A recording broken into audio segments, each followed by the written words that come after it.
Okay, this is great. Let me stop the share. Okay, we are being recorded. Tom, do you want to start? Sure. Thank you, Mo. And Mo's going to introduce our speaker, Dr. David Kountz. But before she does that, I think if any of you I haven't met, I'm Tom Swift. I'm president of PA3, and I have to give the obligatory PA3 sales pitch momentarily. Otherwise, I'd be remiss. Like all regional associations, we have had to greatly change what we do, how we do it for the pandemic. But we have now, for the past year, offered a pretty good variety of virtual events. This is one. If you heard earlier, we were talking about our 5th virtual wine tasting. And if you haven't been to one of those and you live in the Princeton area, they're really great. They're really fun. We have wines from all over the world, and we pair them with really nice cheeses. So I would encourage you to wait for the next one.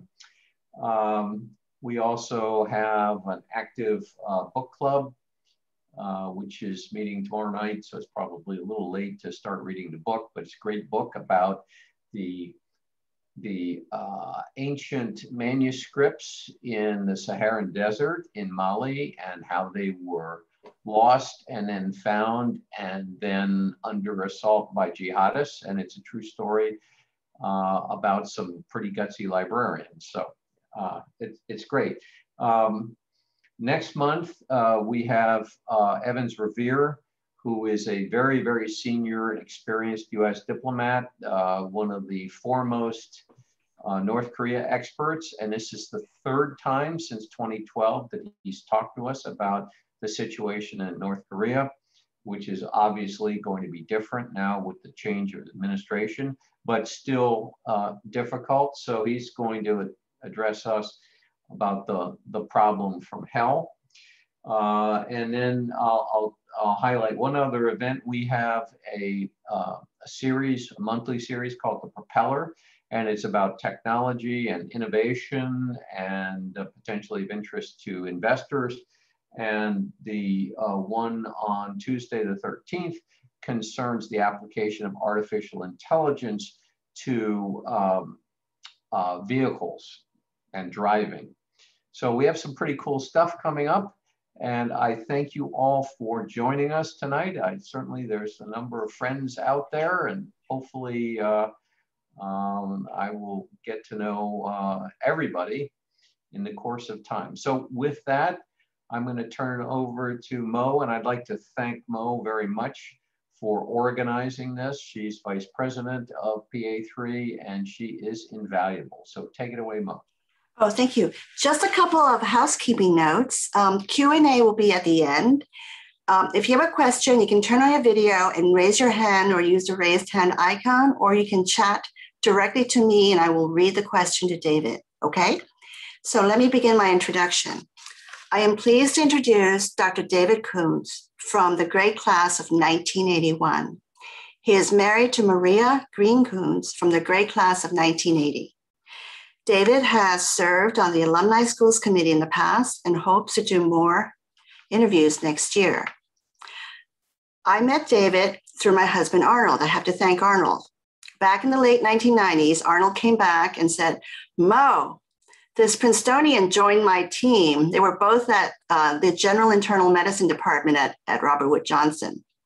Shortly thereafter, they went their separate ways. But last January, David gave a presentation to the continuing medical education department at Princeton Hospital.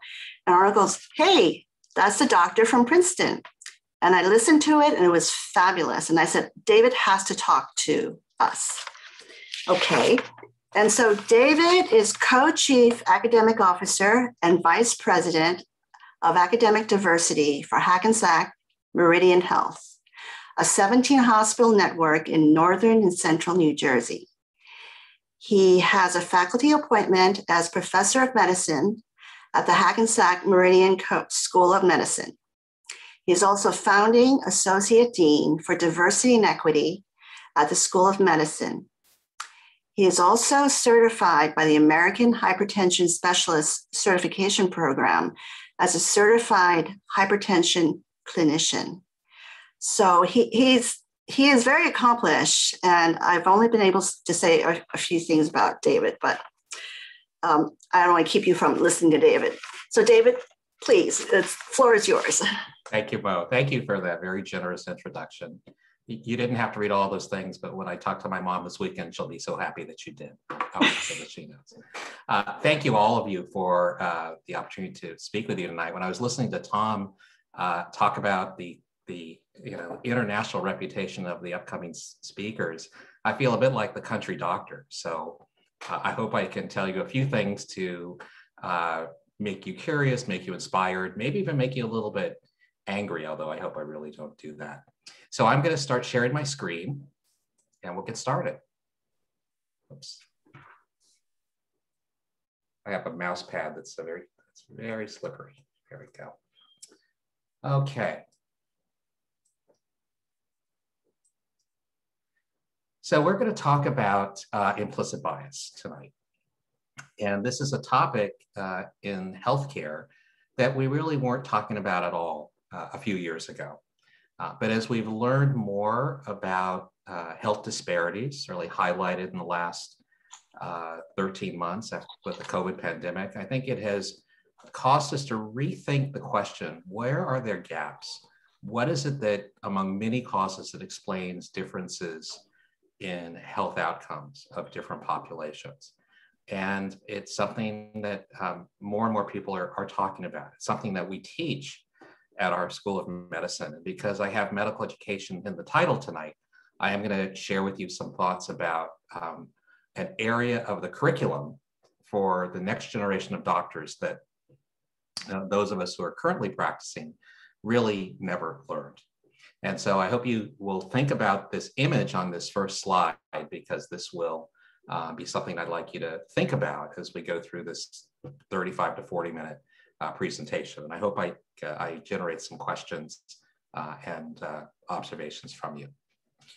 So we're going to define what's known as implicit bias. Sometimes it's referred to as unconscious bias, and its impact on healthcare outcomes. We're going to talk about a way, once we understand what it is, to perhaps test ourselves using the Harvard Implicit Association test. And then we're going to consider strategies once we perhaps realize we have implicit biases that may have serious implications. What can we do to interrupt those biases? As Mo mentioned, I have the real honor of being the founding Associate Dean for Diversity at the Hackensack Meridian School of Medicine. This is a bit of an older picture when we were still married to Seton Hall University. We've actually divorced from Seton Hall. It's an amicable divorce. We decided who would get the dog and who would get the house. But we have our medical school is the 5th school in New Jersey. It's the only private medical school. And similar to the structure at the Kaiser Permanente School of Medicine, to the Mayo Clinic School of Medicine, to Mount Sinai, it's a medical school wholly owned and operated within a health network. So there's really only one parent of our medical school today. We have a 3-year curriculum that's a little unique. And if students choose to stay in New Jersey at a residency program at one of our hospitals, they can graduate in 3 years and save a year of tuition. When I look at this picture, I think back to when I first met Arnold, actually in the mid to late 1990s. I was being recruited to Robert Wood Johnson Medical School from Temple. When I got to Robert Wood Johnson, among other responsibilities, the dean said, I'm looking to either add somebody in our education office or to really have a dean for minority affairs. But we didn't have the term diversity and equity in those days. It was minority affairs. And he said, I'd like you to consider both of those opportunities. And if you take the position, I'd like to see you lead one of those efforts for our school. And I thought about it for a while, and I came back, and despite my interest back then in issues surrounding diversity, I asked to be part of the education group. The reason for that is in those days, diversity and equity, as I said, was called minority affairs. And it was really very much of a county exercise. It was an era where we thought that diversity competed with excellence. I think the prevailing thought today is that diversity is at the core of excellence. But it was very much a struggle to try to get a larger group to understand the value of diversity. And as a relatively young faculty member coming into a new environment, I wasn't sure that I would be successful or effective. So now, 25 years later, I'm really excited to have the chance to lead this mission area at another medical school. So I'd ask you to look at these two words and word clouds and ask you basically what they have in common. We talk a lot in medicine about the importance of health literacy. And as I mentioned, we have a growing perspective of the importance of implicit bias. I would say what makes them common is they both affect pretty much every healthcare provider. You need to understand your own biases. You need to understand the importance of recognizing patients who may have lower limited health literacy. Neither is visible to the naked eye. Both have enormous implications to a lot of practical, important issues in healthcare, like how patients feel they're treated, which can have poor outcomes, readmissions, lack of confidence, extended hospital stays, missing appointments, not knowing how to take medications. So it's important to spend time on topics, both for practicing clinicians and for students in healthcare, that are a little bit more difficult to understand because they're not so visible to the naked eye. So when I talk with students and colleagues, I tell them that we need to move out of our comfort zones for a few minutes, and that we can only grow if we're willing to feel a bit awkward and uncomfortable when trying or at least thinking about something a little new. So this issue of unconscious bias is not something that I alone am talking about. Our parent organization in medical education in this country, the Association of American Medical Colleges, AAMC, offers regular training for health professionals in the field of implicit or unconscious bias. So I mentioned it's a curricular topic that we teach to first-year medical students. And so to some extent, it's more important to teach practicing clinicians because a younger generation of physicians and probably other healthcare professionals have a growing awareness of unconscious bias. And it may not be something, if we've been in the field for a while, that we've been exposed to. It's not a typical continuing education topic. So let's begin just reminding ourselves of what the word bias means and the implications of being biased. And I try to remind audiences that bias is just a preference, and it's not good nor bad to be biased. It's natural to be biased. Why I like blue shirts and yellow or red ties is a bias. It's a preference, it's a choice. It may be instinctive and rooted in our biology. And everyone has a bias or biases that operate consciously, unconsciously, or sometimes written intentionally or unintentionally. So conscious biases include beliefs and attitudes we hold about groups of people that we're aware of, whether they're positive or negative. So stereotyping is a commonly applied term to a conscious bias. And then when that's applied to people, prejudice is a term we use for a preformed attitude and judgment about people not based in fact or reason. Discrimination is treating people differently because of a prejudice held about them. Let's use a little bit more of a charged term today, and that's racism. Racism is a conscious decision to attribute negative features to a race or ethnic group. It may not be rooted at all in fact, but it's this just attribution. So I don't like being around Black people because they are dangerous. And then the unconscious bias, without thinking about it specifically, is linking or coupling, in that example, a Black face with a sense of danger. And that's not an uncommon conscious bias, as I'll share with you a little bit later. So as I said, I'm often at this point confronted with somebody who says, I am not a biased person. I am absolutely not a biased person. And I reassure you that if you are biased, and you probably are to some extent over something, It is not in and of itself bad, but what we do based on a bias could potentially be harmful, especially in healthcare. Implicit bias or unconscious bias, I may use the terms interchangeably, is often considered intuition. It's something we don't really know where it comes from, but it's been historically a way to decipher friend from foe and often bypasses logical thinking. So here are a few examples of implicit bias.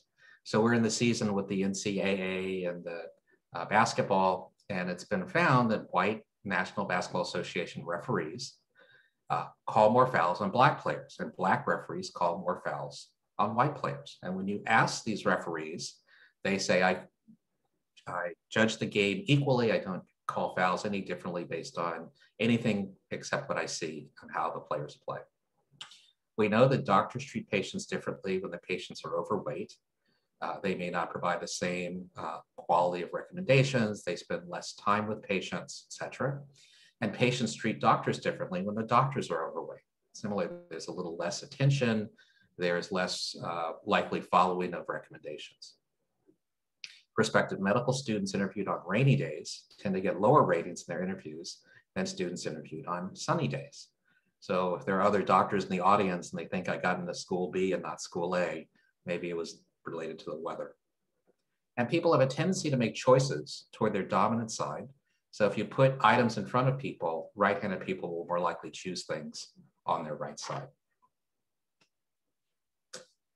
This issue of implicit bias seems to affect everybody and can impact students in an educational system at a very early age. So this is a cartoon of a study from Yale, where preschool teachers who are black and white and of different ethnicities, researchers tracked their eye movements. And the teachers insisted with this group of preschoolers, 3- and 4-year-olds, that they watch all the students equally for any signs of misbehavior, for this and that.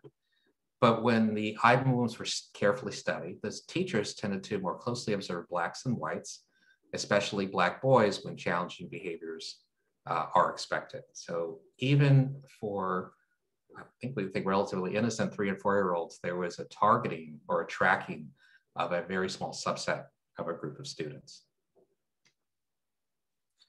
So as I mentioned, it's somewhat of an automatic response. The thought around it, why implicit bias exists at all, is that with so much information to process, our brains can only deal with about 40 millions of pieces of information.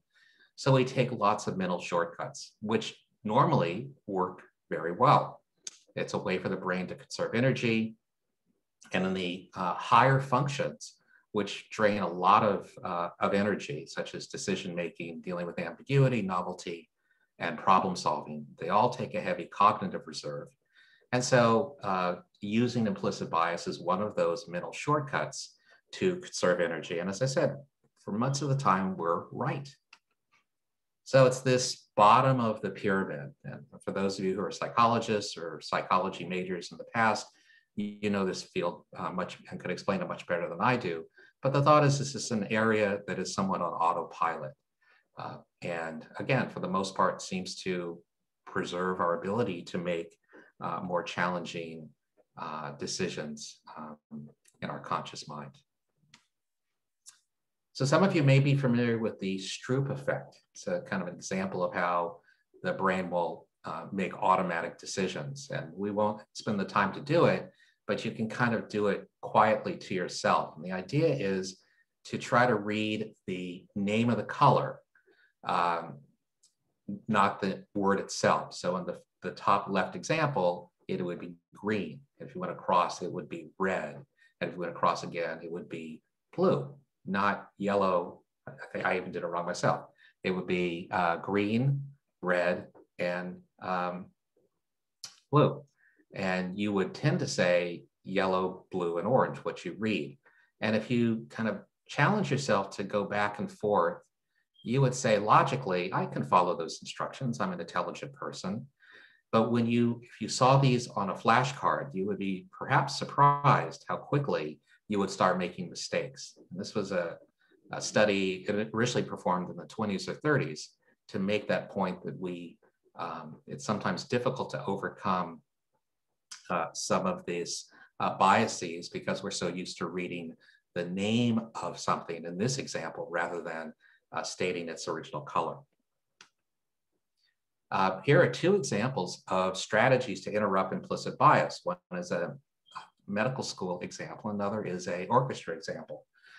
So with the orchestras, at the example to the right, many of you know that many of the big five orchestras had more gender neutrality in the 70s, and the way they began to achieve that was by having blinded interviews. So when you had men and women playing in front of those who made decisions on who would join an orchestra, it consistently was men who were offered the opportunity to join orchestras. But when there were blinded auditions, there was much more gender neutrality, and that helped begin gender neutrality in orchestras. Many medical schools, and perhaps Robert Wood Johnson still does this as one example, use what's called multiple mini interview today. Many of us who are physicians, or perhaps if you went to graduate school or law school, something like that, you're used to the typical one-on-one 30, 45-minute, 60-minute interview. Well, that could lead to implicit bias. If I interview someone from Harvard, and by the way, I didn't get into Harvard, so I'm not sure I feel so good about that, I might implicitly be less supportive of that student candidate. So there's always been a concern about, does a traditional face-to-face interview bias some students positively or negatively? So many schools are now using a process where you only meet the first name of the student, you ask them questions about a scenario or a patient situation, and you get a more perhaps objective, less subjective perspective about their abilities and their fit for your school. So now let's move to healthcare and talk a little bit about how implicit bias may impact healthcare outcomes. On top is one of my favorite quotes from Martin Luther King: "Of all forms of inequality, injustice in healthcare is the most shocking and inhuman." And this concept of socioeconomic inequality is not something that we've just learned about from the COVID pandemic. We've had two major reports by a group called the Institute of Medicine in the late 1990s and early 2000s. One was called Crossing the Quality Chasm, and one was called Unequal Treatment. And they looked at issues around equity in healthcare and recognized that minority group members often received lower quality of care with the same insurance and with the same socioeconomic markers as those in majority group controlling for comorbidity. So there was, the only thing different was the race of the patient. And by the metrics I'll show you, they received poor quality of care. African Americans, as you may be aware, have really struggle in many parts of our country with maintaining high quality care for much of their lives. African Americans have lower life expectancies.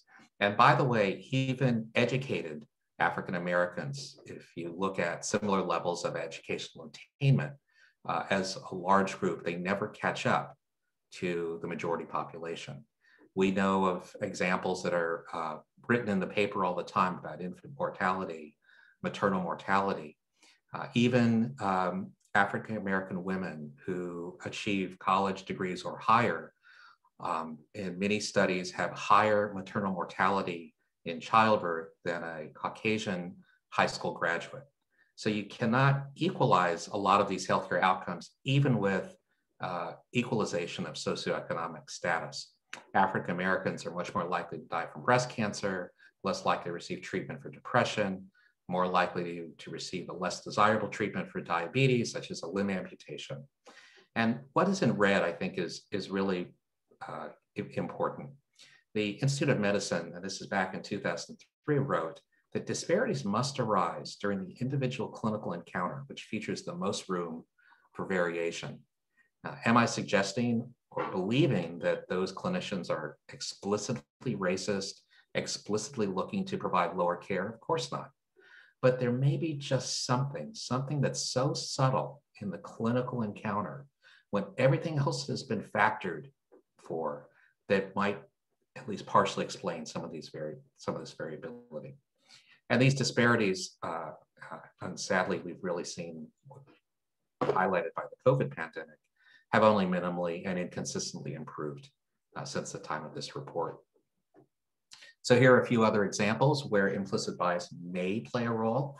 Non-white patients receive fewer cardiovascular interventions and fewer renal transplants. So Black women are more likely to die after being diagnosed with breast cancer. Non-white patients are less likely to prescribe narcotic and non-narcotic pain medications.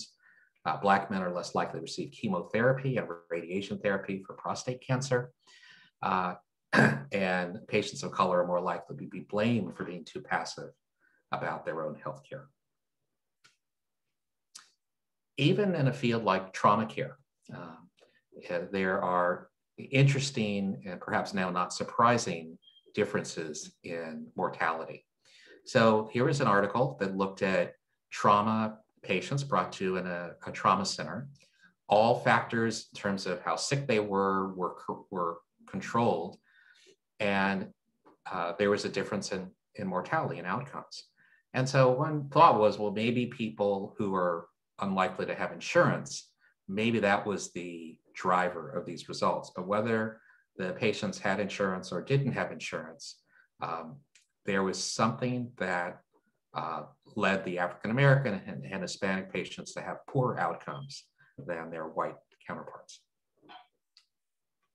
So as I mentioned, I teach at our medical school, and biases certainly can develop if we don't teach people to the right things. This is an interesting article, and I know there's a lot on this slide, but let me take a minute to explain it. So this was in a paper, in the Proceedings of the National Academy of Science in 2016. And it was a series of 11 questions about two hypothetical patients, one Black and one white. And these questions were asked to students at the University of Virginia School of Medicine. They were in their first year of medical school, second year, third year, and then they asked a group that had graduated from medical school and were in a period of additional training called residency. So 5 groups of individuals were asked these questions: the general public, the 3 groups of medical students, and the residents. And the answers to all of these questions is false, because on the inside, we're all very, very similar. So no one group ages more quickly or slowly than another. No one's nerve endings are more or less sensitive than the other. No one's blood coagulates more quickly than the other, etc. And perhaps we shouldn't be surprised that because of influences from the media, maybe other statements, that the general public has a lack of understanding of these similarities and has some belief systems that there are these differences. We saw, however, or the investigators saw, that these false beliefs were assumed to be true by medical students. Not all of them, but by particularly first-year students. In some cases, it was extinguished in the second year. In some cases, it was extinguished in the third year. But there was still a percentage of advanced year medical students and those who had earned their MD degree who held on to these false beliefs. So this is incumbent upon those of us who teach students to be very intentional. We can't assume that even a smart person coming into medical school understands that our nerve endings are exactly the same, whether we're white or Black. So how would this play out into the care of patients? Well, at the same time, the same year, a review article was published that looked at the question of opioid prescribing and implicit bias. And 60 million emergency room visits were reviewed over a 5-year period of time. And the patients who were studied had 5 different types of pain patterns. Some had back pain, abdominal pain, even something like toothache pain. And in fact, non-Black Hispanics were 1/2 to 2/3 less likely to receive opioids for back and abdominal pain, whether it was a prescription when they left the emergency room or a one-time administration, than non-Black whites. And this adds to previous studies suggesting that there are these biases in pain management. And if I go back for a second, maybe it is some distant thought that if you could, I don't know, work in a field for 30 years picking cotton, your ability to tolerate pain was different than someone who didn't have to do that. But when we think about these types of findings, we are starting to see in some cases it actually plays out or is translated into patient care. Well, what are some of the ways that we can begin to address this? Well, one is to diversify our healthcare workforce, and that has been a huge challenge. When I applied as an African-American male to medical school in the fall of 1980, I was among a small subset. And until maybe 5 years ago, that number of African-American males applying to medical school, despite the overall growth in the population, had not changed. Only in the last couple of years has there been a slight bump in that number. In New Jersey now, about 32% of the population is Hispanic or African-American, slightly different than the numbers here, excuse me. But in New Jersey, and this is what's in red, about 7 to 8% of physicians are in those two categories. So a lot of what I do and other diversity deans in medical schools focus on are partnering with high schools, with junior high schools, with middle schools, even with elementary schools. It's been referred to as a leaky pipeline. There are lots of challenges. African-American, Hispanic, Latinx students don't see role models in healthcare. They drop out of the difficult pipeline, admittedly, it takes to end up in medical school. And so we need to be connecting with students early to try to inspire them to stick with it. And many progressive medical school deans like mine understand that this is not a problem that we will solve in the next couple of years. It will take a generation to start to see real change. It's also a metric of success. If I were fortunate enough to work with a student who ends up going to another medical school, we can't expect students to only go to one school or even to one profession. So if we can keep a student who has the talent to end up as a nurse, to end up as a physician assistant, to end up as a researcher, we are making progress. So just one last comment about interactions and bias. So the IOM report, as I mentioned, suggested that maybe there's something in the clinical encounter that impacts on quality that may explain some of the variation. This is a little, this was a study, and I'll tell you how they measured bias score in just a minute. But this is looking at a group of Black patients and Latino patients and a group of primary care providers. And the question was, how do patients rate their interactions with physicians with implicit bias? So a group of physicians took an implicit bias test. And those, particularly with Black patients who scored poorly, meaning they had a very strong preference for whites, it was interpreted by Black patients.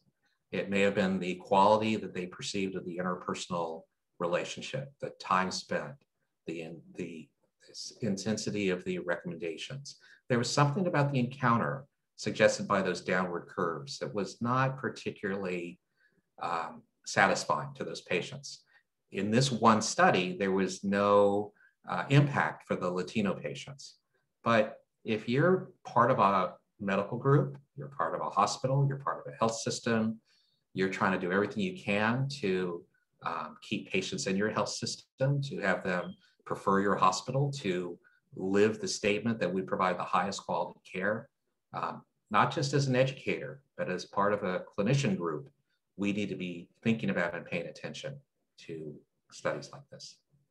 Okay, let's begin to wrap things up and talk about how would you test for implicit bias. So if I've convinced you that biases are normal, we might all have a degree of bias, and it's really important in healthcare to have some awareness of the possibility of a bias and what it can do to a patient's outcome, whether it's the quality of that one-on-one interaction or appropriately prescribing pain medication to someone writhing in an emergency room. How do I learn about my own biases? Probably the best instrument we have today is called the Harvard Implicit Association test. It's been part of a big, long-standing project called Project Implicit. The good news is it's free of charge. You can go to this website, implicit.harvard.edu. You can register by inserting an email address. You can take all sorts of different tests about bias. This is not just a white-black test. You can see if you have biases against people who are older or against individuals who have a different sexual orientation or obesity. Lots of interesting associations you can potentially learn that you might have through Project Implicit. And then you can see how your score on a test is compared to hundreds of thousands of other people who have taken a similar test over time. A very good book that describes the program is called Blind Spot, which came out about 8 years ago. So how do you actually take this test? Well, it's almost a 2-finger test on your computer, and you're shown a series of images or words which you associate. So there may be a screenshot that shows African American or good, European American or bad. And the idea is for you to have to take a look at these series of images quickly and answer with a 2-finger response very quickly to kind of, if you remember that iceberg example, go from the conscious to how you might act in a typical, when you have lots and lots of inputs and respond unconsciously. So that's the theory behind this test. And there are images, there are word associations. So let's look at a few examples of what's been found with the Harvard IAT. So this is looking at a 10-year period with almost 1 million responses to the question of associating gender and career. So 24% of those who responded to this test had an automatic strong association of males with career and female with family. 32% had a moderate association of male with career and female with family. 19% only a slight association. It is very much less common, in fact, it's frankly uncommon for those who took this test to associate males with family and females with careers. So that probably shouldn't surprise us. But if you think about the implications to that, if you are promoting women in the workforce, it's maybe important for you to know if you have a strong bias that you may not be opening your eyes enough, literally, to the potential of females in the workforce.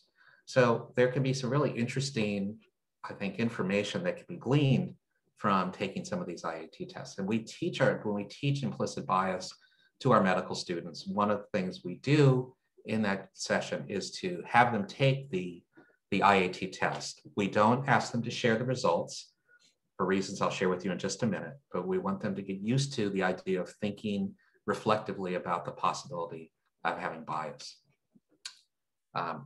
This is a similar kinds of questions looking at associations of men or males with science and females with liberal arts.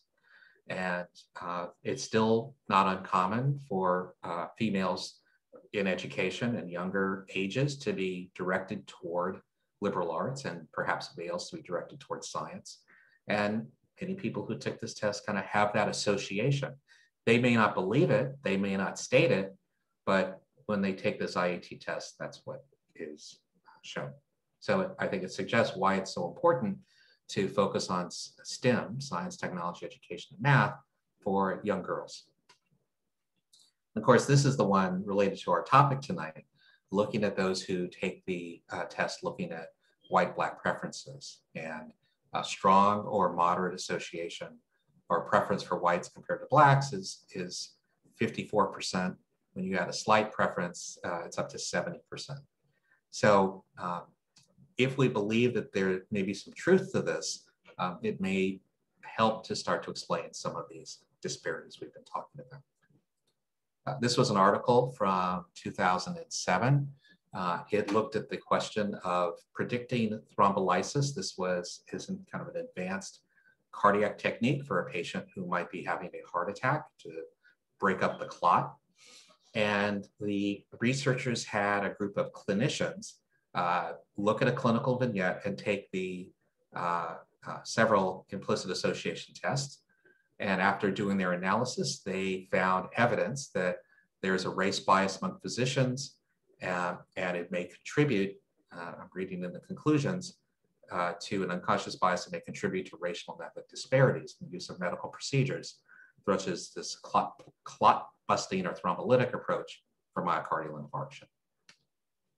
So how do we help people deal with their unconscious bias? Do we take the test in public? Do we berate them? Do we tell them that they're bad people? Certainly that's not the approach. Despite its intuitive appeal, a direct approach of confronting an individual with evidence of bias may actually have little effect on that bias. Someone who takes the Harvard IAT really should not be sharing it with others. It's something, as I said, that is something that can be reflective, but it doesn't help to try to bring your employee down and tell him or her she's a bad person and they better get better and shake your finger at them. Trying to suppress bias may actually make it rebound at a later time. This is something that someone has grown up with. They don't necessarily know they have it. It doesn't necessarily by itself make them a bad person. They just have this bias. But I think it's important that we start talking about it and people can start learning about their bias. If we had time, and this was more of a workshop sessions, we could talk about the implications to hospitals, medical groups, healthcare organizations, to the importance of addressing implicit bias. I think it's probably clear how biases can become institutionalized. We live in a society, unfortunately, with a lot of evidence of institutional racism and systemic racism, and that may be part of that.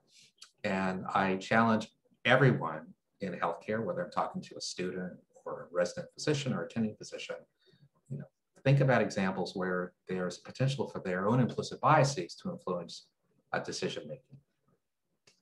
So let's wrap things up. How do you become aware of and eliminate implicit bias?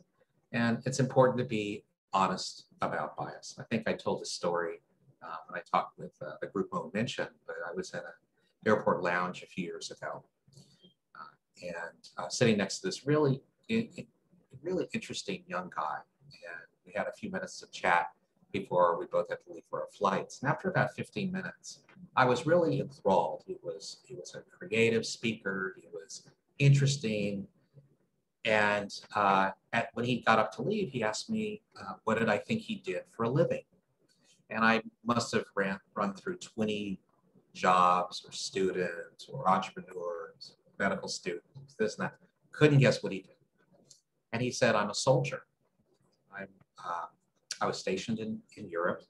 I'm able to come home for a few weeks. I didn't have to wear my typical, I could wear regular clothes. And my parents got me this card to come to these airport lounges because I have a lot of layovers on my trip home. And shook my hand, and that's when we parted. And I really had to reflect, what was it about my background that seemed like I could never think that this creative, intelligent young guy could be a soldier. And so from that point on, this is kind of that idea of flashlighting oneself. And I'll never make that mistake again. It was really a great eye-opening experience. So this idea of being honest about biases once you start learning about them, being honest about flashlighting, turning the spotlight on yourself and learning more about perhaps where you develop that bias. Pay attention to those things about people different from ourselves that surprise us or make us uncomfortable. Again, regularly interact with people different from you. So going back to one of the first things I said, diversity is not only good for that individual, but it's good for creative thought, expanding thought, having teams work more effectively together. Understand that especially for healthcare providers, when they're in that high cognitive overload state, they're multitasking, that can create an environment where implicit bias impacts decision-making. I doubt very much if you were taking the Harvard implicit test and you had 2 minutes to answer each of those questions, you would not show any bias. But if I only gave you 15 seconds to answer those questions, you answer them differently. And techniques to de-bias patient care. So when we train our young physicians, our resident physicians, when they start our hospital. We have all sorts of role playing. We bring in individuals from the community. We do everything we can to take away what their preformed thoughts are about people so they don't make associations that make mistakes. This table, which I won't share with you, is from an article in the New England Journal of Medicine in January. It looked at the misrepresentation of race in preclinical curricula, those first 2 years of medical school that we tend to teach the typical basic science. And it provides us some guidelines for terms, examples of terms, and perhaps how we need to change a little bit of our approach. Again, something that's a little bit unseen. It's not like buying a new piece of equipment, but it might have important implications to the next generation of physicians. So what do we talk about tonight? And thank you so much for all of your attention. We talked about implicit bias. I've argued to you that it's real and probably contributes to poor healthcare outcomes. I've challenged you to think that you, in fact, are probably biased and to encourage you to just get over it. And that there are, in fact, strategies that can interrupt implicit bias once we identify it. We've also learned that implicit bias is prevalent and can be a driver for healthcare disparities. The study of bias is a new science, and there's still much to learn and to validate. There is a way you can measure implicit bias using an association test. And it's important for those of us who work with others where we think this might be of value to create a safe space for people to take this test, reflect on it, and discuss it with colleagues. And the awareness of the potential one's bias is the first step to address it. So Mo, with that, I'm going to I'm going to stop sharing and hopefully have some time for some questions and discussion. That was wonderful. Thank you so much. I loved hearing it again. And we're ready for our Q&A. If you have a question, just turn on your camera because that makes you raise to the top of the screen and either raise your hand or raise your raise hand icon, which is located in your reactions icon. Just go deep in there and click your icon. Also, if you want us to read your question, just send it to me and I'll read it. Oh, I have a question. Oh, this is an anonymous question. May I read it to you, David? Please, please. Okay, it says, thank you for discussing implicit bias and highlighting the harmful consequences when implicit biases become explicit biases. Could Dr. Kountz explain how his hospital system and school address institutionalized race-based medicine? For example, how does he respond to guidelines that direct physicians to prescribe different blood pressure medications based on a patient's perceived race? Yeah. How does he respond to the practice of adjusting measurements of a patient's kidney function based on whether the patient is perceived as Black or African American? Oh, this was written by somebody with a medical background. So go ahead. These are really, let's be informal. So please call me David, either in a chat question or if we can converse. And I hope I can call all of you if I'm reading your first name. So there's a lot in that question, and it's a really good one. And it's probably a long kind of lecture number 2 about institutional racism in healthcare. I guess my short answer is we don't do it all very well. A lot of healthcare is delivered by individual physicians, and no matter how much you try to perhaps have conversations with, in my case, we have 1,700 doctors at our hospital. Maybe 600 of them are employed by our health system. The others are in private practice. To try to get to all of them, to try to have this type of conversation is something that will take time. So there's no quick, in my mind, no quick answer. I do think there are opportunities to question at a high level, things like the correction for the entire audience, I don't want to get into detail, for kidney function, which has been described based on race, and there's a lot of controversy around that. it was believed that certain blood pressure medications should be used in certain patients, as the individual said. So for example, a water pill or diuretic should be used in African Americans, other types should be used in Caucasians. There may be an incredibly small difference in when you look at large populations, but it's probably not enough to just use all drugs in group 1 and all other drugs in group 2. So we talk about institutional racism. It is something that when I joined what was then called Meridian Health 15 years ago, I don't think there would have been much appetite to even have a conversation, but I'm able to have this type of conversation today with groups of physicians and groups of administrators. So at least I think there's now an appetite in an audience to begin a dialogue. Okay, I have, Tom Swift. And then next, after Tom, I'll read off the chat. I have to go back and forth. Sure. Tom, go ahead. Don't forget Noemi. David, I'm wondering, is this a problem with respect to EMTs? And if so, can that be worked? So I'm not familiar, Tom, with any literature specific to EMTs, but I would believe that that everyone has a bias, especially individuals who work in that stressful environment. So if we would apply some of the data around trauma care to EMTs, I would not be surprised if a group of EMTs were studied and there was some evidence of some differences in control of pain, differences in other measures of care. And if you brought that to the attention of the EMTs, they probably wouldn't believe it.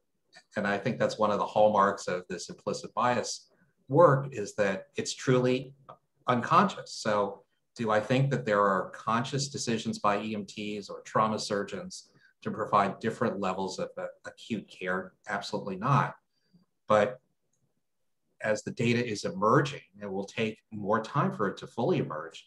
It wouldn't surprise me if a study was done of EMTs that there may be some evidence of implicit bias.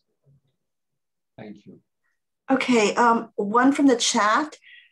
Do you think that unconscious bias should be offered as continuing education for physicians? I absolutely do. Thank you for that question. I think that if you're a busy physician and you're going to a meeting and you have an opportunity to learn about a new technique in your field or the latest clinical guideline for a problem that you see every day, unconscious bias may not be the first lecture that you choose to attend. I also think, and please, if anyone's in the HR field, please do not take this as a sign of disrespect. I think sometimes a topic that looks like unconscious bias can be perceived by a physician as being one of those mandatory check the box topics. So I think it should be offered. I think it's important for all physicians to think about, but I also understand the realities of limited time. It's a different topic. A physician may not believe it affects him or affects her. So in those ways, it's a bit of an uphill battle. Okay, David, the next person is Nomi. Do you want to ask your question? Thank you very much. I have 3 questions. I'll just cram them all in. I'll do my best. Yeah. Okay. One is, how does addressing our own implicit biases help us actually improve our own health outcomes? 2 is, I'm not at all in the healthcare industry. What can I do to help tip the scales on these vast inequities in the healthcare system? And 3, is there data on healthcare outcomes when, for instance, Black people see a Black doctor or Latino people see a Latino doctor? Like, there are sections of California and Texas that are almost 100% Latino. they might actually have trouble finding a non-Latino doctor. Is there data showing any kind of balance on outcomes? Great question. So Naomi, how about if I answer the third one first and then you remind me about the other two? Okay. So the answer to the third question is there have been studies to show that doctors who are of the same race or ethnicity as their patients, that those patients have better process outcomes, meaning they leave the encounter feeling better, they leave the encounter feeling, compared to previous visits with other providers, the doctor spent more time with them, the doctor listened more carefully, that they rate on a 1 to 5 or 1 to 6 scale, they rate the encounters better. There's also data to show that those patients follow up more regularly. They're more likely to go for screening. They're more likely to see the specialist that was recommended. Now, so that's part of the argument to begin to diversify the physician workforce. And by the way, this is not just African Americans, Hispanic, Latinos. Veterans are under treated in this country. So our school and others, we're making a conscious effort to try to identify individuals who have a background as a veteran, because that person is more likely to care for veterans later in life. We're trying to find first generation students of whatever background, because they're going to care for a different population. So the answer is yes. We are, in my lifetime, not going to ever achieve the same ratio of the background of the doctor to the patient. So teaching about cultural competency, helping everybody have a degree of understanding of potential biases is important. Okay, the middle question, how does addressing our own implicit biases help our own health outcomes? So one of the examples I gave you was, and I'll just use that one example, it doesn't relate to you.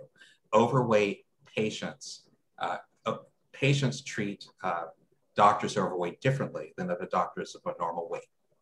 So if you want to get the best, if you have a doctor who you otherwise like, and let's say he's overweight, she's overweight, and if you knew you had a bias against people who are overweight, that bias might impact your connecting with that doctor.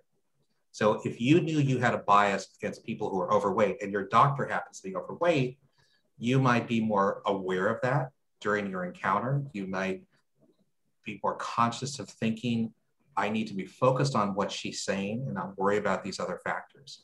So yes, I think if you have an awareness of your own biases, depending on what type of clinician you are seeing, that could influence how effective that interaction is for you. And then the third one was, I'm not in the healthcare industry, but what can I do to help mitigate these growth inequities? Yeah, a lot of it is that clinical encounter between doctor and patient. So my short answer is I'm not sure there's a lot, although in your own field, you know, there might be evidence of bias that is preventing some individuals from rising and having a degree of equity in your field. So I might challenge you to think outside of healthcare, because the same processes may be taking place somewhere else. Maybe the one, we didn't talk about something called microaggressions, but when you have an environment where there's a lot of bias, there can be an environment with lots of microaggressions. So when we have students who are diverse backgrounds leaving the comfort space of the medical school building, coming into the hospitals, those students are subjected many times to microaggressive statements, which discourages them, which keeps them from focusing, from maximizing their ability.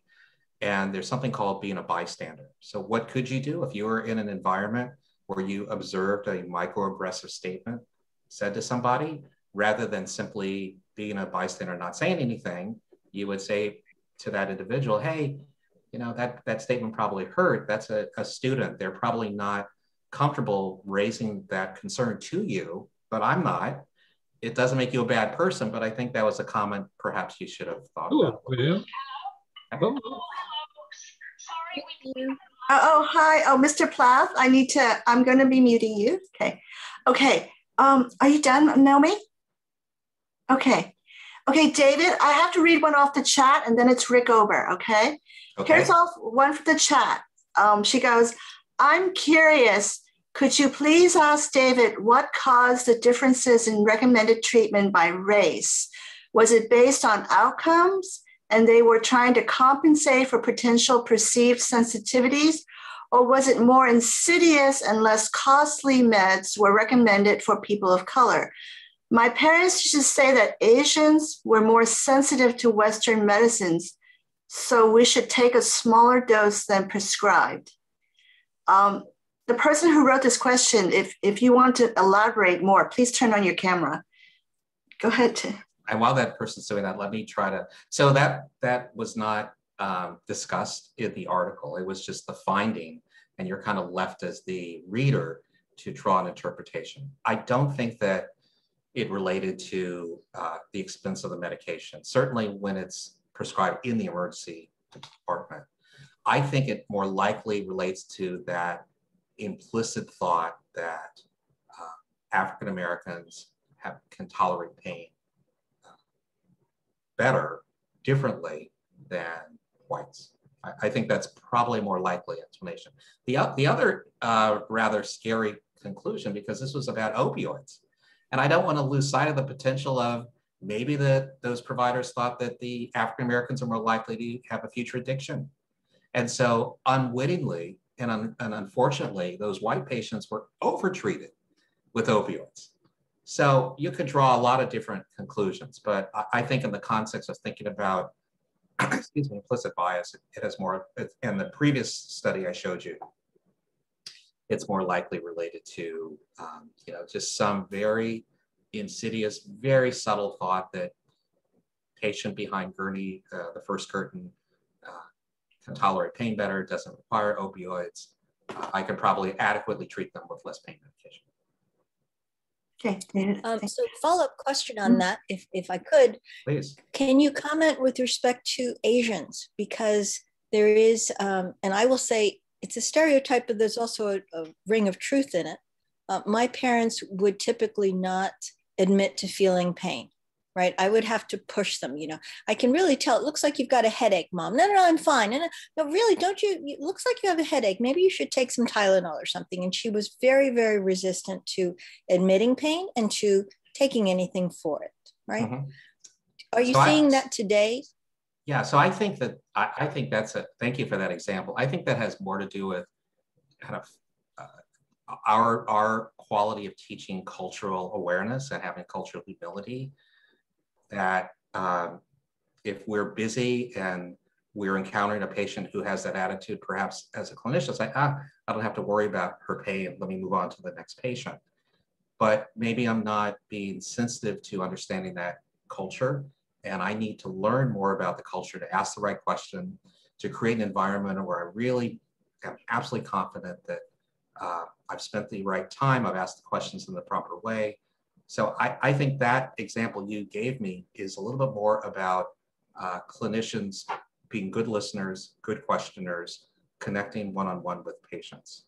And I think sometimes we don't do that very well. And I think a big part of this conversation tonight is also about, as I've suggested, teaching cultural competency. Okay, Rick, you're up. David, my daughter is now a professor of public health at University of Oklahoma, but she did most of her work under Dr. Derek Griffith, who was then at the University of Michigan, where she was studying. And I believe he is well known in your particular field. There's no question that older Black men suffer from the worst health outcomes of any group in this country right now. And they did a study in Flint, Michigan. They did 14 focus groups of 105 men. And, excuse me, they found that the men in these focus groups said that they disliked the tone physicians used with them. And when you got down to it, you would go into a doctor and the doctor would look at their health record and say, well, you need to stop smoking 2 packs a day and lose 20 pounds. And these gentlemen would say, F you, I knew that, and walk out. and feel that they were disrespected by the doctor. And if you or I walked in there, we might say, well, F you, I know that. And what the H are you going to do to help me stop smoking and lose that weight? So to some extent, you know, you've talked about bias in treating different groups of people, but to some extent, don't you have to also teach how to treat different groups differently in terms of conveying the medical information to them that they need? Yes, I thank you for that's a very good graphic example. I think that, well, let me say it this way. I think we used to believe in healthcare that if a patient-doctor encounter is not successful, that's a graphic example of it not being successful. But let me use a more subtle example. A patient is sitting there as the physician, you're providing some instructions and recommendations. Patient doesn't follow up. Patient doesn't go and fill that prescription. Patient doesn't see that specialist. You don't connect well with that patient. We used to believe that that's the patient's problem. It's not my problem. I'm here to give advice. I'm here to help you. You're coming to see me. You don't take my advice. That's your problem. I think we are rethinking that a little bit. Now, again, you gave a very graphic example of conflict, but I think we're, and this is largely economic, that if I'm now responsible for a population of people, so in the 5-mile radius around my practice, I have several thousand people that I'm responsible for, that I have a shared responsibility to make sure that all of those patients follow up. And I have more of an incentive to figure out why I'm not connecting better. Maybe I do need to send them to another physician. Maybe I need to get retrained. Maybe I need to retrain my medical assistant. Maybe I need to restructure my office. Maybe I need to do something to better understand why that patient is having that negative reaction to me, because now I have more skin in the game. Sorry to use that expression. But so I think the dynamic of how, as physicians, we're beginning to think about patients who we otherwise in the past would have thrown up our hands and said, fine, you don't want my care, go somewhere else. But if I'm on the hook for the outcomes of that patient, then I'm going to be more focused on a better understanding what I can do to improve the quality of that encounter. Now, one last comment. And I've seen this in trying to do work around vaccine mistrust conversations. Someone who comes to an encounter or someone who's offered a vaccine, who has had a lifetime of poor interactions with the healthcare system, of having all sorts of negative things happen. It may not be realistic for them to all of a sudden be turned around in one visit. People ask me all the time with the whole issue around vaccines, if I go to a church and talk to a group of African Americans who have vaccine mistrust and try to explain the value of a vaccine, I'm not realistically, I don't know if it's realistic for me to think that all of them are going to line up, even if I try to convey it to them after one 20-minute conversation. It'll take time to build trust. And I think an example that you gave, sometimes if you can make it through to the second visit and the third visit, it takes time to build trust and confidence.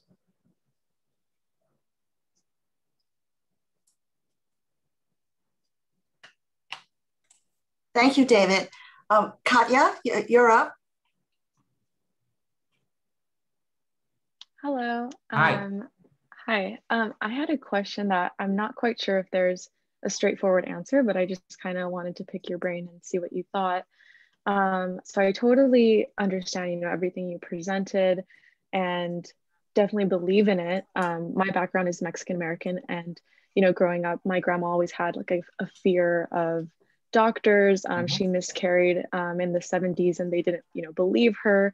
And then I later heard from some physicians at, Ivy League medical schools that they were told with Hispanic women, don't believe them, they're just being dramatic, right? So I totally understand how biases play a role into patient care. But what I'm kind of wondering is, since I'm hoping to apply to medical school, how to kind of find medical schools that align with this thinking. I know you mentioned the AAMC has kind of resources to use, but I've also heard about kind of exodus of faculty members of color leaving schools, so there's less mentors, just because there are a lot of microaggressions and everyday racism.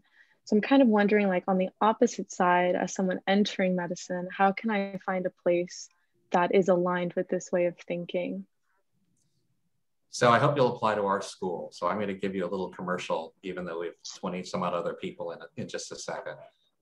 There's not going to be an easy, I mean, you can look at schools that have the most NIH rankings and get a sense for how much research is going on. In terms of a real commitment to diversity and equity, I think you would just need to start talking to people like myself who are in this field. You might want to go to the AAMC website. You might want to start looking up medical conferences on topics of diversity and getting a sense of what medical schools are presenting information frequently. What are the perceived leaders? Where are the physicians coming from who are giving the keynote addresses? So I think if you would just need to do a lot of that kind of homework, it won't be easy to find on a single website. So my one commercial, and by the way, I think all of our schools in New Jersey, I want to get a plug for all 5, because I work with my counterparts at all of them, and I think we have a statewide commitment to this field. Our school has a very interesting course, if you'll all allow me 1 minute to tell you. It's called Human Dimension. So within the first week of medical school, we get the students out into communities. So their first experience is things like working with Big Brother, Big Sister, or Habitat for Humanity. They're out working with the community, they're teaching kids, they're painting houses, they are really understanding what's happening in a community. And woven through their curriculum are small group sessions. So I have a small group of 8 students who are in first year, a small group that's in their second year, a small group that are in their third year. And over the course of their year, we give them lectures on topics such as health literacy, implicit bias, social service and healthcare. Lots of things that explain the role community plays with health. We arrange for them to interview community leaders, school board members. We have them tour communities and do mapping of where people can get high quality, low cost food or access to social or mental health support. And ultimately, we pair students with patients or families who are carefully selected. And of course, medical students can't give medical advice, but we have them work with their families to provide health advice. Or they will arrange to go to the doctor's visit with their family so that they see what it's like to sit in a waiting room after having taken 3 buses and be told if they're 10 minutes late that we're not going to see you today. We think that it will give them this very real perspective of becoming that more empathic physician in the future. My one last comment is when I interview medical students, they ask, how does this integrate into the curriculum? So if we have a student, if the students are taking cardiac physiology, they're learning about the heart muscle and how the heart functions. Maybe that's their basic science for the week. And we also then have them working with simulated patients, actors who play the part of real patients. So during that week, they would be doing the heart exam and they would be taking the heart history from this simulated patient.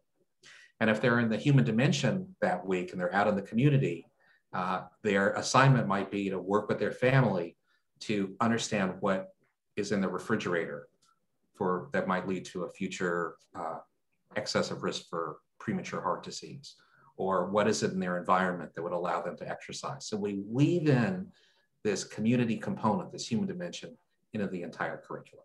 So I'm hoping to get your application in a couple of years.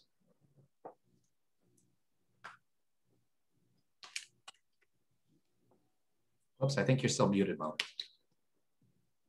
Hi, Scott. You're up. Scott Yen. There. Sorry, I'm a little underdressed. Thanks for the talk. I just have a quick question. The background is I'm also an internist, class of '87. I'm also a program director for internal medicine. Brand new program in Parkview Health, which is in Fort Wayne, Indiana. hope to get accreditation first class 2022. I know a lot about implicit bias. I've learned a lot through different programs. From what I know, I'm going to have to be the expert on it at our institution. So my quick question is, do you have resources that you can help me with to sort of learn it so that I can, it's, more and more you hear it, it's very dangerous to teach it wrong, right? Because then there's a pushback and an anger about, why are you teaching them this, and that kind of stuff. And you've given some great hints early on right now about, keep it private. Everyone's biased. You got to know that. But then, trying to once you know it, what you do with it. And so, can you be a resource? What can I do? Certainly I'm happy to be a resource. Yeah. So feel free.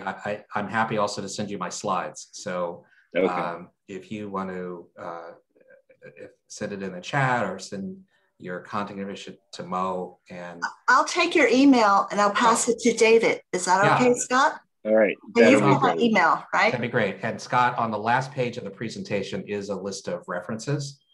Beautiful. The other comment, as I mentioned, if you go to the AAMC, and you just type in unconscious bias in the search window, there's a lot of good resources there. Okay, beautiful. Good. Thanks very much. My pleasure. Great talk. Good luck. Thank you. Thank you. Yeah, David, I have a question myself, if you don't mind. Sure. Listen, I'm speaking sort of for someone else who can't be here. Like, say you're a patient and you feel like your physician is not treating you right, and you think that that person has some sort of prejudice against you. What can a patient say to the doctor? I mean, doctors are different. So I'm not saying there's one thing that will work, but what would you do if you felt like you were just not being heard or treated right by your doctor? It's a really important question. I mean, I think, unfortunately, many people tolerate a bad doctor. And if you were in the hospital, it's a little easier. You go to the ombudsperson and you'd say, you know what, I'm just not connecting well with the physician assigned to me. And I think, as you would all predict, there are some doctors who would be quite offended and say, I don't know what's wrong with that patient and this and that. But I'd like to think that the tide is turning for doctors to be more reflective, although I'm realistic and knowing that's not always the case. If you're in that one-on-one encounter in a doctor's office, I think if you could try to use a very precise example, you know what, Dr. Kountz, I just feel like you're rushing me, and every time I'm trying to explain what's bothering me, you're interrupting me.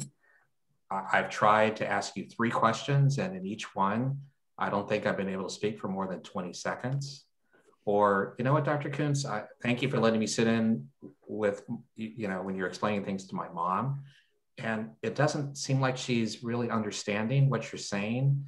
And she's looking confused and she's looking to me all the time. And I'm wondering if you're noticing that, and you could slow down or maybe write a drawing rather than, use that pre-printed form for her. So I think if you give some pretty specific examples, it's hard to refute.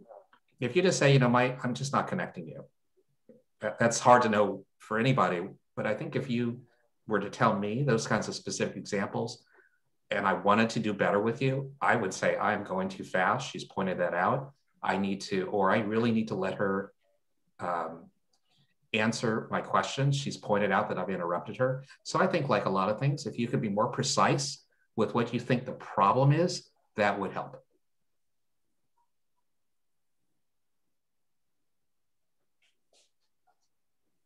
While Mo's unmuting, I would mention the Michigan Medical Association was very offended by this study that showed that they were not approaching these gentlemen in the right way. They didn't have a degree of self-reflection to say, maybe we can do better. Okay. So Arnold, do you have a question, or is that why you're up? It's actually more of a comment. It's just Well, first of all, Mo and I heard an earlier version of David's talk when he gave what's called medical grand rounds at Princeton Hospital.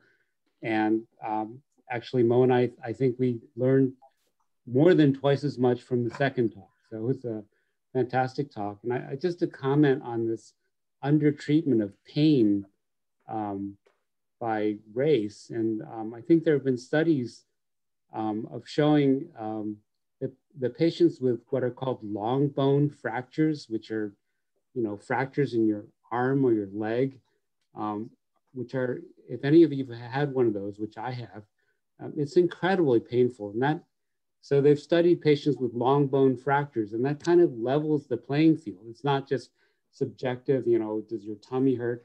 These are incredibly painful injuries. And they've shown that, Black patients get undertreated for these incredibly incredibly painful injuries. And it's just shocking to me. And that's more of just have a comment than a question. So I just wanted to. Yeah, thank you. And that was, I think, a study in Los Angeles or somewhere on the West Coast that showed that. And you're right, it's so hard to believe that you don't believe it. People would sit and say, there's something the way the study was designed, there's something the way the interviewers analyze the data that's just not possible. And unfortunately, we see not the exact same thing, but we see the same tendency of the similar results with studies like the opioid study I referenced. So I think there's definitely some truth into this. I have another question from chat. This is from a young person who's in school. Okay, med school accreditation exams, NBME Step 1, content maintains a lot of racial biases in medicine. How can we address this? That is TB association with Asian. So proud to say tomorrow, I am joining the National Board of Medical Examiners as a member at large for a 4-year term.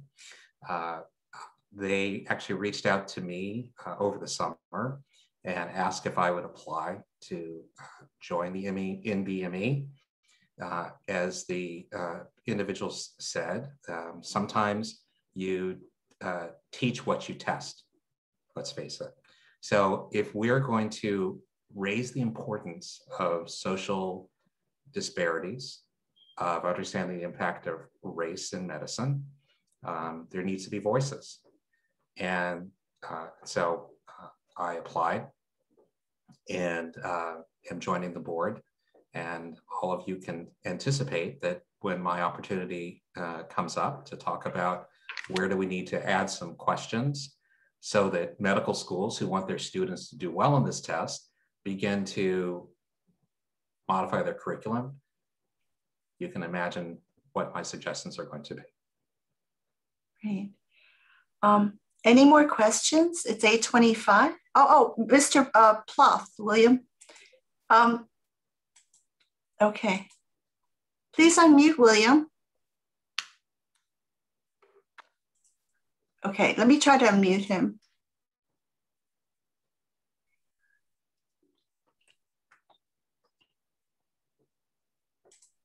William, go to your microphone, go to the mute icon, the microphone icon and take off the, yeah, here you are. Go ahead, go ahead, William.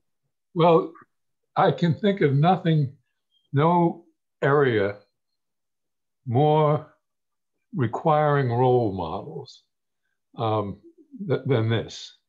If you have a teacher, whether it be at Hopkins or Children's Hospital in Boston, whatever it is, who doesn't tolerate just brushing people off and so on, that makes a tremendous difference. It lasts. And I just remember that in cardiology at Children's Hospital in Boston, I worked at home with a general practitioner during the summers. And you sit down and you have to become involved with the patient in any way that's possible. You write out your name phonetically, if it's a difficult name to know, and give them give it to them with your phone number so that you are open to them. They can find you again. And then many doctors don't like that, but that's tough. That's just too bad. They have to begin to learn to do that. And you'll find 15 years later that somebody will open their purse and pull out a dog-eared message and saying, you told me that Bobby had Epstein's anomaly of the tricuspid valve, and you know darn well they're reading from your note where you wrote down the diagnosis and so on. There's nothing more heartwarming in medicine than to have that feeling. And the other thing is to go home with the patients. I remember we had a patient with umpteen outpatient visits with his asthma. And you know, the question was, what was the home like? Geez, I went to the home, it was spotless. Everything was, they'd cleaned up, there was no dust around and everything. Everything we suggested they do, they had done. And so it was no problem at all when you were called at 2 o'clock in the morning and he's in the emergency room. No problem at all to get up because you knew them. And it just to get involved every way so that you know their name and they have access to you. It just makes medicine, you feel like Sir William Osler. I mean, it's the role model, I think. Somebody's not going to say, well, stop the nonsense. Come on, do you know about this patient, what the father does, what the mother does, work, and so on? And you mentioned the 2 buses and 3 buses. Oh yes, Grady, my wife was a physician, Department of Medicine at Emory, and she ran the medical clinic at Grady Hospital, which is predominantly indigent, predominantly Black, and it's like watching time regulated, whatever the word is for, watching a flower open like that. Would take a week in real time, but in this you could see the whole thing would open up, and you'd call them not by their first name, but Mrs. Jones. She'd smile, knowing that the little boy, your cardiac patient, his name was taken from the dad. And so you just assume that that's her name. And she'd smile, and you know darn well she understood what she was saying to her. And you sit down. It's just a myriad of little things that tell you that you're listening to them. And you're hearing, you need to look them in the eye. And so you know whether they understood your question or not. Now, it's just a myriad but that comes from a role model that would tell you that, somebody you respect. So you're absolutely right, William. That's terrific. That's the reason why, you know, I think you'd be good at it. Your statement of so many little things is why we're fortunate in medicine to be loved by patients, and why so many of us have followed you and many in your generation into medicine. So thank you for those examples. You know what, it's 8:30 and sorry, we have to end, but David, I really want to thank you for speaking to us. And will you keep us updated with what you're doing with medical education? And when you join, will you come back and let us know? I think there's a lot to be done. Like, how do we encourage young people to go into medicine, especially people of color? We need to encourage more to go into medicine, be they nurses or therapists or doctors. How can we do that? How can we encourage that? So I hope you come back. I'd love to come back and tell you about some of our ideas and get some ideas from all of you and ideas from other industries and things that some of you have seen. So I would love the output. Mm-hmm. Did you go to Princeton? I did. Class of 81. Class 81. Oh, heavens. I was a class. His wife is class of 80. Yeah. Yep. Read Johnny McPhee's new book, The Patch. He describes his father, who was the physician at the hospital there when he had his stroke.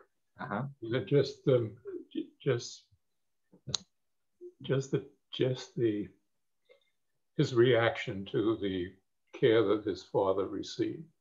I will find it. I was a volunteer in that hospital, the old Princeton Medical Center. I remember. His fishing experience, but he describes. You'll want to read Johnny McPhee. He was a classmate of mine. Okay. And medicine is just the best possible thing you could do. Well, David, thank you so much. We've taken so much of your time. Thank you for volunteering to talk to us and to educate us. And I'm going to follow you. I think you're doing something incredibly, incredibly important. Okay. And leave some token of where you can be reached so we can get some information. I think Mo has my email, and Mo, I think it's on the invitation, but please feel free to I send have out my email address. Class 81. 81. Okay, so I'm going to end the meeting so David can get some rest. Really, thank you for your time, David. And thank you, fellow PA3 people, for helping me, supporting me. Thank you. Great job. Good night. Good night. Good night. Thank you. Bye-bye. Bye. Wonderful, just wonderful.